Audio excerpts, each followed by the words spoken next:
Hi, welcome to the second episode of Bitcoin Bay's Female Founder Series. Today, I am talking to Fatima Castiglione Maldonado from Uruguay, who is the founder and builder of OI, which is a decentralized social network that's been built on the Metis DAO infrastructure. So welcome, Fatima. I'll hand over to you. Do you want to give a brief introduction of yourself, who you are and where you're from? Well, yes, my name is Fatima. I am from Uruguay. We are a small country in the south of South America, between our bigger neighbors, Argentina and Brazil, who are probably more well known because of their size.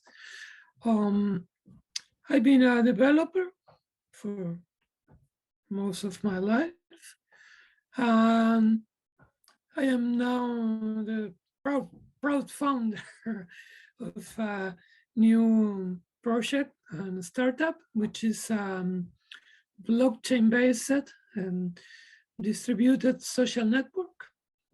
We are trying to do something different. We know that there is already a lot of social networks around, but we think that we are somehow in a,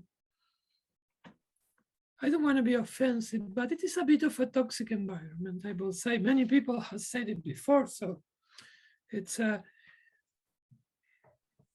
too, how can I say? There is one finger that says, you can, you cannot, this is good, this is bad. We would like to create a more democratic environment, where if you're going to be bound from a social network, we think is not such a lesser thing, yeah, because it's currently part of our lives. I don't think that there is virtual world on one side and a real world on the other. We live in an intermixed reality, yeah, where you interact with people in and out of the internet, yeah. So it affects all of your life, yeah.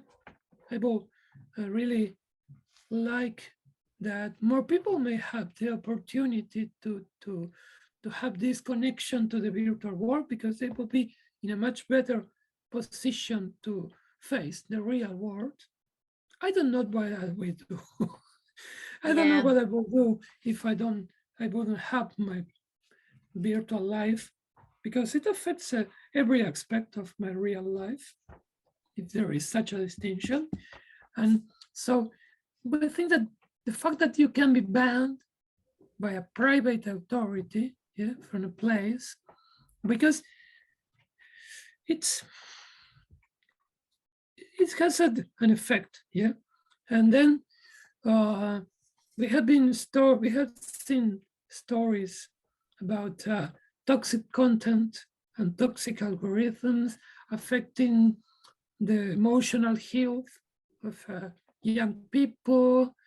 So we would like that in all of those cases, there will be a jury deciding things, yeah? We don't want... So like a decentralized governance structure, essentially, for the social media network. That makes sense.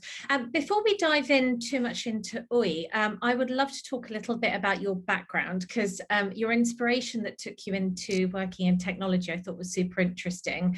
And I think when we spoke before, you mentioned that it was the moon landing that had actually inspired you, that you'd seen as a child. So I thought I would kick off the discussion with a really quick read of the quote of Kennedy, because I then went back to read what he said when the US had sort of said they were planning on doing the moon landing. And I just thought it was a nice way to kind of start off the history, the background, like the story of your history.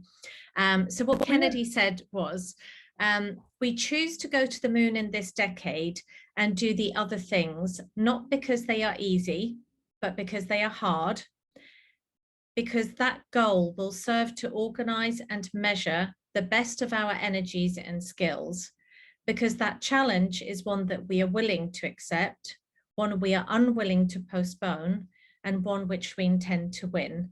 And I thought that was very reflective of what it is also to be a founder, So do you want to talk a little bit about the impact that the moon landing had on you, and then how you ended up starting your journey into becoming a founder? Well, or a developer and then a founder, I should say. Yeah, both. I think it's one of my first recordings in my head. Yeah, uh, being I can perfectly remember it now. Being in front of the black and white TV, and I was 4 years old. I was very small, but I more or less knew that the moon was up there, yeah, in the sky. It was very high. It was higher than the buildings, higher than the planes, very high. And I was looking at the screen and thinking, oh my God, they're on the freaking moon. And I was like, wow. And it's probably at that at that same moment, at that very moment, I became a futurist. Yeah, I became really. After that, it was a few years later. I started reading science fiction, comics, and then novels and movies, and I was trying to get involved in technology since I was like 12. I was I remember the scientific calculators at that time, and there came one that was programmable, and another that had a teeny magnetic card to save the programs in. It was too expensive for my family, but man came. He was a salesperson for an institute and came knocking doors on my building. It was a burial building, so the door was open from 8 a.m. to 8 p.m. And he came knocking doors and selling programming courses. And I went to my grandfather and said, look, I gotta do this, I gotta do this. Poor man. So you did the programming course, and then how long were you Yeah. a programmer for before you discovered blockchain technology? Born in 1965, I'm pretty old. Then moon landing, I saw it in 1969, live on TV, on black and white TV. Then 1983 came this man. Oh, 1978, I was looking at the scientific programmable calculator with the magnetic card. And 1983 came this man, got sent, selling the courses, and I went to my grandfather and said, come on. Oh, poor man. But he managed to pay a few months, and I learned the basics of programming. Like a year later, I had a shop, my first shop. And I've been a developer since that time. Yeah, I passed through all of the technology waves. Yeah, the personal computer, I went to mainframes and the internet, then client server, then the internet, .com, everything. Yeah, and then in 2013, I was reading a newsletter on financial things because most of my life I've been doing financial software mostly. I get along well with accountants. They say some people say they are boring people, but they have a funny side, if you learn to interact with them, they are quite fun, as a matter of fact. And I was reading this and I came across the word Bitcoin. And I say, what? And I started Googling, of course, and it was like a new word opened up to me. At that time, I was making my second attempt at Linux. My first attempt was in 2003 with Red Hat. It was quite difficult to use. Then 2013, I installed Ubuntu, and it was, wow, the thing has grown a bit. It was incredible. Such a wide, palette of software, and like a week later or two, I found Bitcoin. I installed the wallet and started reading. Like a week after that, I got my first client. This is pretty funny. he wanted to, he wanted me to translate a video that was in Portuguese with French subtitles, and he wanted it translated into English, and it was a very short video, like 2 minutes, and he will pay $2 in Bitcoin. But I did it, at least to have my first taste of earning Bitcoin online. It was a good decision. I can say now it was a good decision because a week or two after that, I got another client and another, and here I am. And then it just started snowballing. Yeah. So what inspired? So I guess you've built OI, the social network, on. First of all, can you just remind me again what OI means in Spanish? So sorry. Sorry. Can you just remind me again what the word OI means in Spanish? The name of your social network. OI. What does it mean? It's like oops. Like oops. I'm like okay. There's no meaning.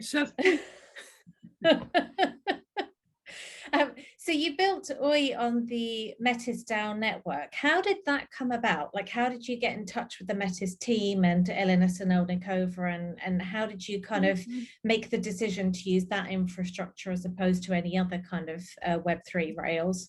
Well, we nerds are supposed to be solitary people, but I'm pretty sociable, you know, and always getting to know new people and, you know, and I got a crossed path with Crypto Chicks, the incubator for female founders. And, you know, I got interested and wrote to them, and they got me into a cohort with a few others founders. I'm still there, yeah. One day there was some information about Metis, and we had been having a discussion since like 2 months ago about which blockchain we should use. And I said, look, they all look more or less the same. This one looks good too, but we know them. And this is much better because we know them, you know. It's much better when you know people, at least for me. So we went with them, and we are happy. We are maybe they are still just starting, you can say. It's there are a lot of technical issues to solve, and so but we are getting support, and we're happy with our decision. Yeah. Oh, fantastic. And so can you talk to me about that experience then? So they give you workshops, they give you, I guess, the framework and the coding, and then what? So you had a kind of a business plan in mind at that point, and did you just start kind of iterating it on the framework? Well, when we entered the Crypto Chicks cohort, we had nothing but an idea. One point in our favor, we have been discussing this idea for some time already. So we got many facets of it well discussed.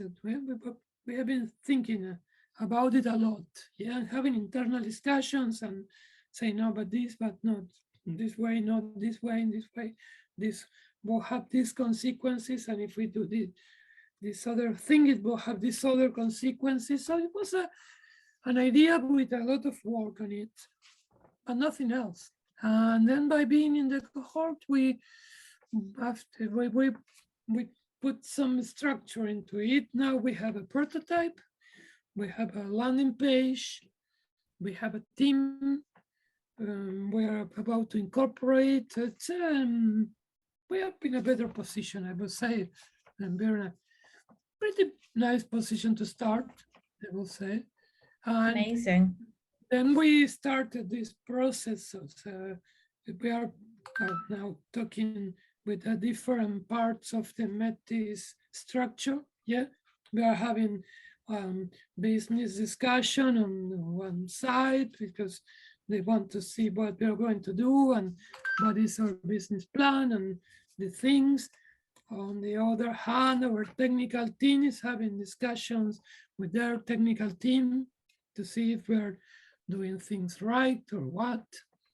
And it's an ongoing work, but we're happy. Yes. Amazing. How did you connect with your team, and how did you select the team members? Was that through Metistal, or are these people that you already knew? Oh, well, I've been running a very small consultancy firm for the last few years. So mostly they come from my consultancy firm.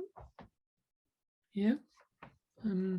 Like our two technicians and our marketing person come from my consultancy. And then Mariano, my co-founder, he was one guy who came with an idea for a project and asked me for a quotation. And I gave it to him, and he said, it's too much money right now. And I say, wow, this guy is serious, because most of the time, it must be said, many clients, not all of them, but many clients will try to get a lesser price, which is usually a mistake because we don't really overcharge. Yeah, we want to get things done. This is how we make a living. I won't lie. It's pretty obvious. It's all around the internet. Even if I wanted to lie, I couldn't. This is how we make a living. But I like it, his attitude. And I say, I get to keep this guy around. And after that, we spoke again. I don't remember why. And I commented something to him like, you know what, your project is interesting, but it looks like a part of something bigger. For me, it's lacking other parts that are also interesting. Oh yeah, why? He said, what? And I started explaining, and he said, well, blah, blah, blah, blah, blah, blah, blah, blah, blah, blah, blah. And we finally came to this idea that what we would like to have, what we would like to have, and we think that a lot of people will like it, is an integrated environment in crypto where you could not only buy and sell crypto and live in a purely speculative experience, but do things in real life. Yeah. To have a social network, to have a marketplace, to sell things or your services or buy a bicycle. Yeah. And this is where what we are trying to create with this, democratic way of life also. Yeah. And so is UI being set up as a decentralized autonomous organization, a DAO? Is that how you're structuring it from a governance perspective? It's our plan. We don't yet have enough funds to do everything we want to do. Yeah. Okay.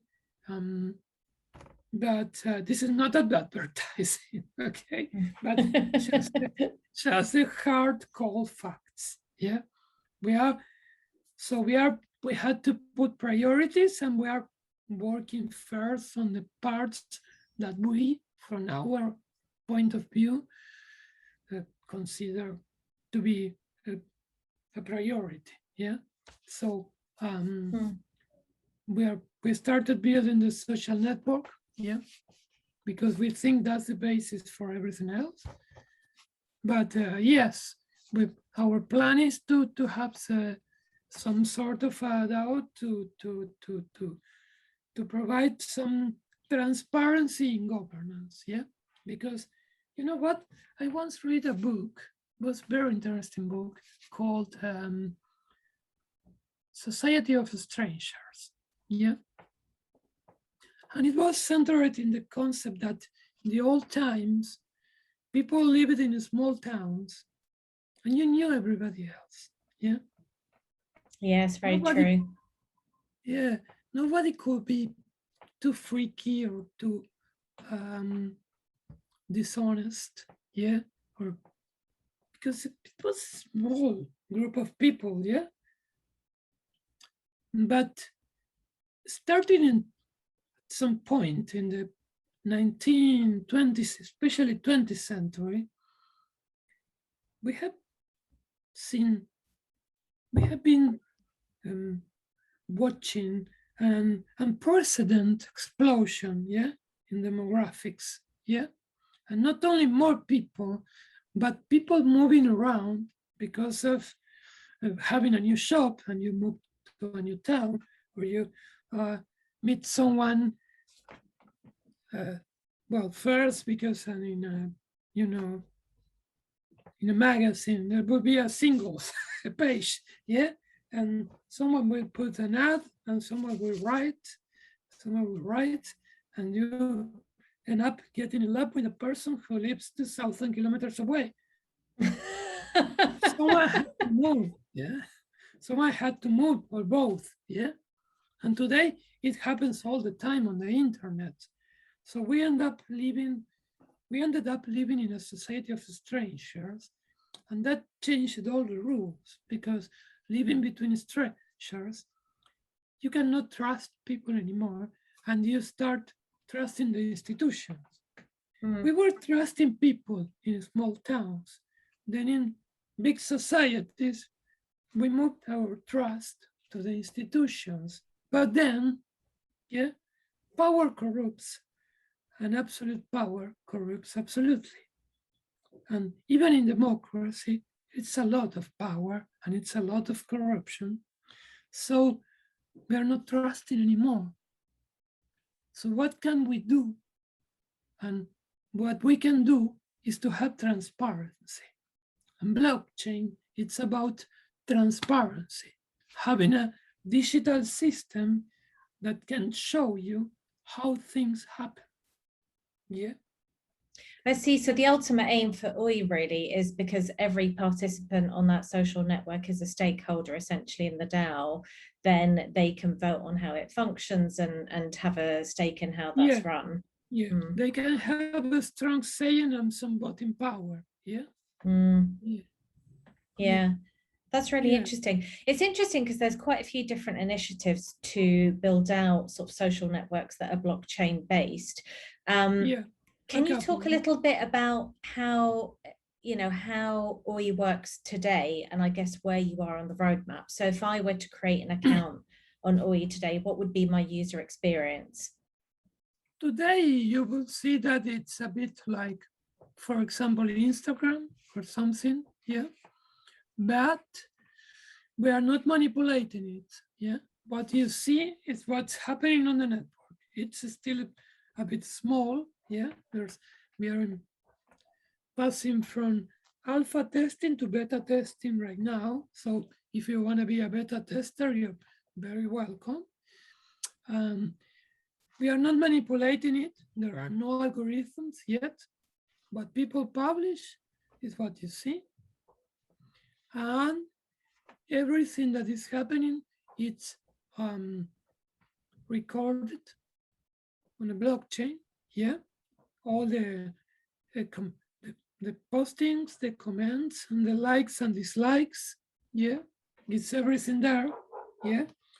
And we are right now working on a new version that will be out in 2-3 weeks probably, that will reward you with points for doing things, yeah, for generating activity, and then you can trade those points for tokens, yeah. Got it. So the tokens are the tokens what would then give you the stake in the DAO? So the more active you are, the more tokens you have and more votes, I guess. Yes. Yes. Got it. That's interesting. That's, yeah. So I'm curious how long it has taken you then. So when did you start this journey with Metis, and how long, has it taken you to get to where you are today to have a proper prototype? Well, we started discussing the idea of the project almost 1 year ago.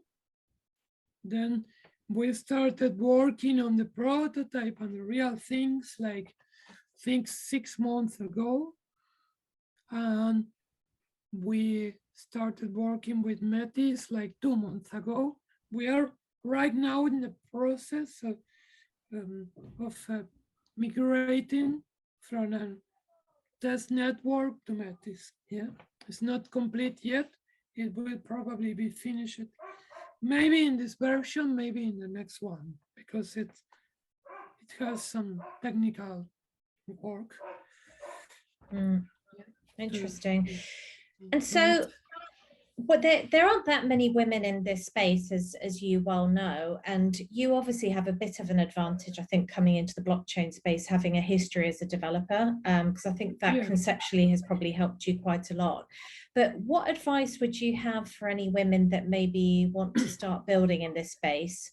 And maybe if you could answer for two types, the technical ones coming in and the non-technicals, and what suggestions you might have as to how they could get started.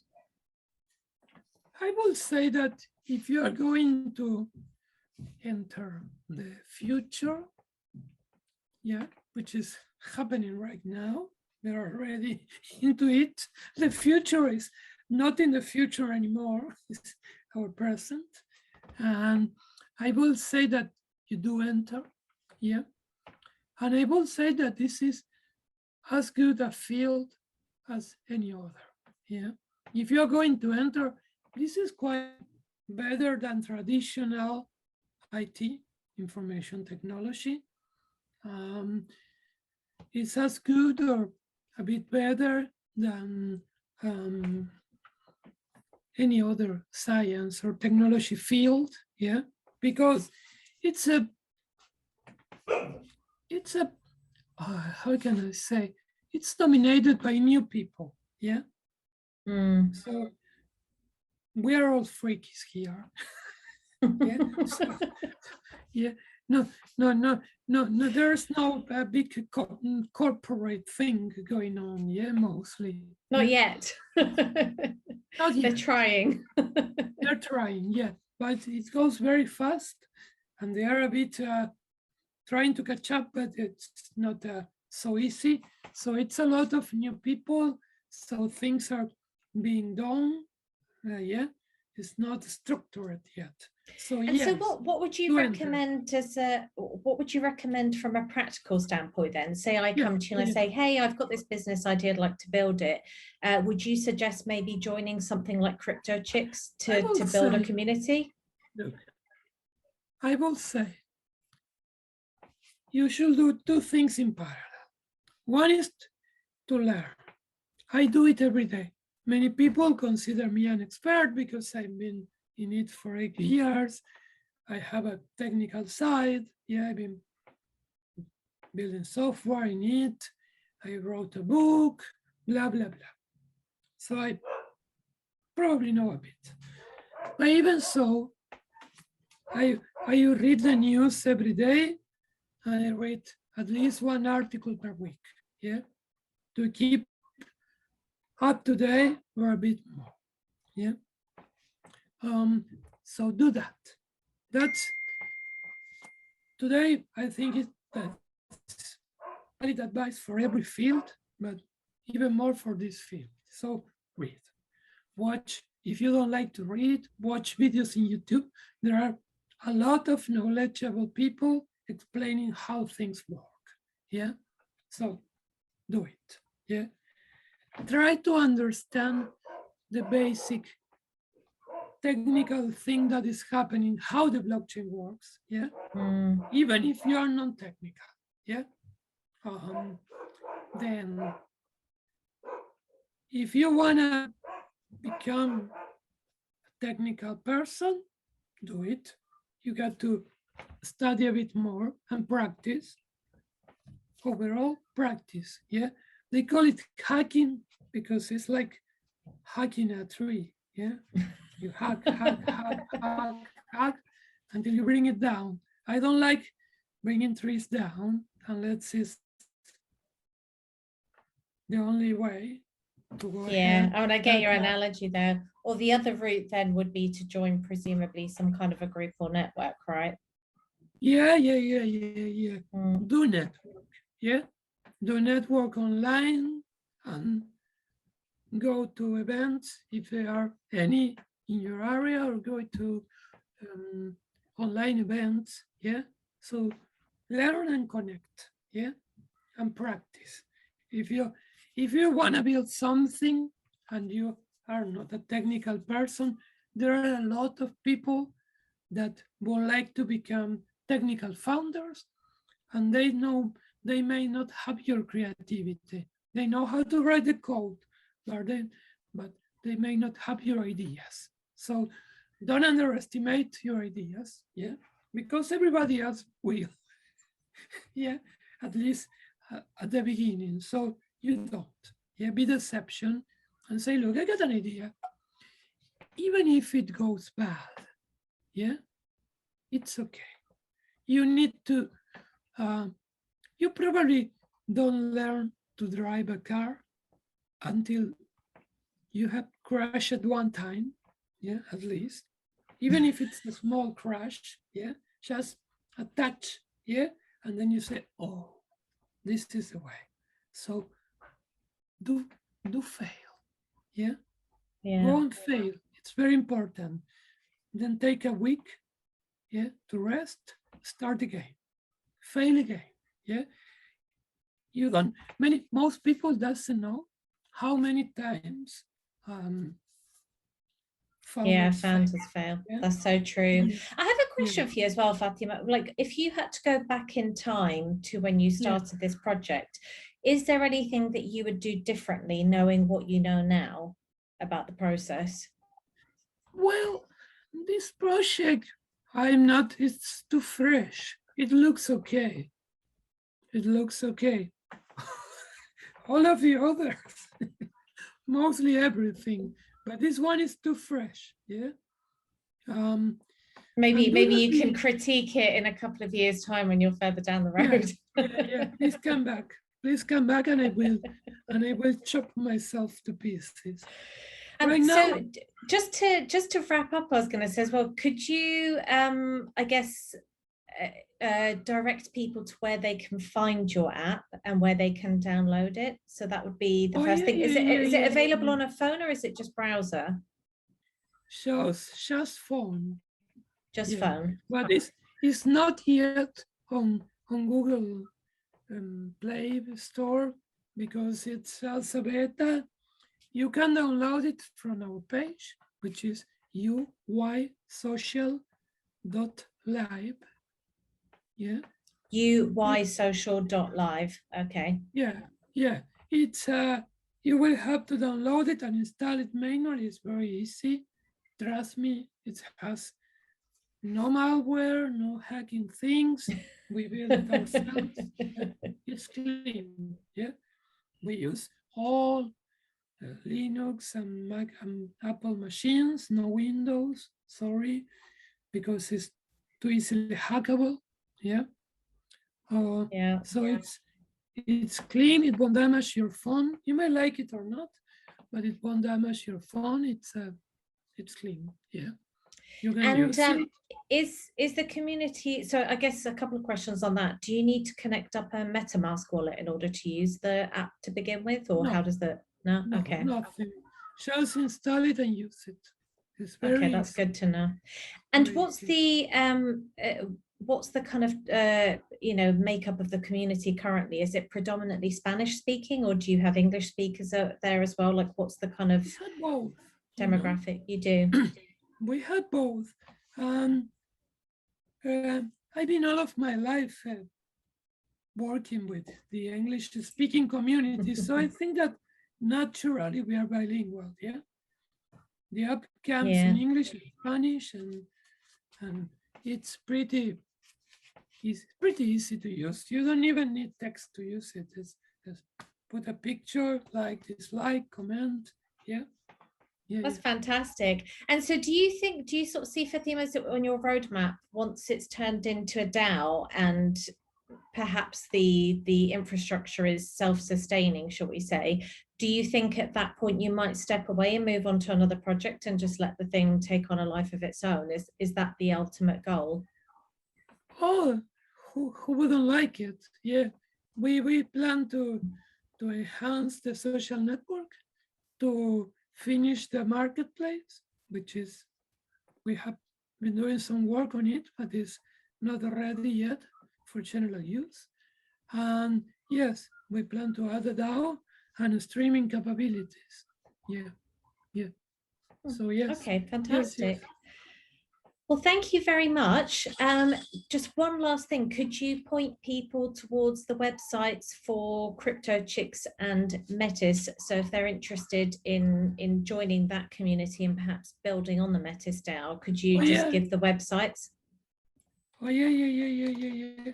Let me check. Just, I know the address, but I don't want to miss. Crypto Chicks Academy.com. That looks CryptoChicksAcademy.com. Okay, that's really helpful.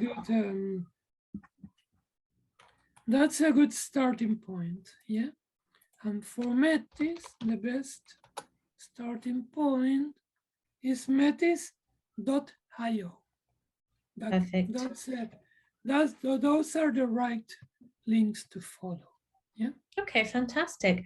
Well, thank you so much for your time, Fatima, today. It's been really great chatting to you. I look forward to having a play around on oisocial.live and seeing how the app works. And we look forward to having you back at some point, maybe to hear how the company, the DAO, is going and what progress you've made. Thank you again. No, thanks to you for letting us know these people that may be watching. So we are very happy to meet them. Yeah, all of you. My pleasure. My pleasure. All right. Thanks so much.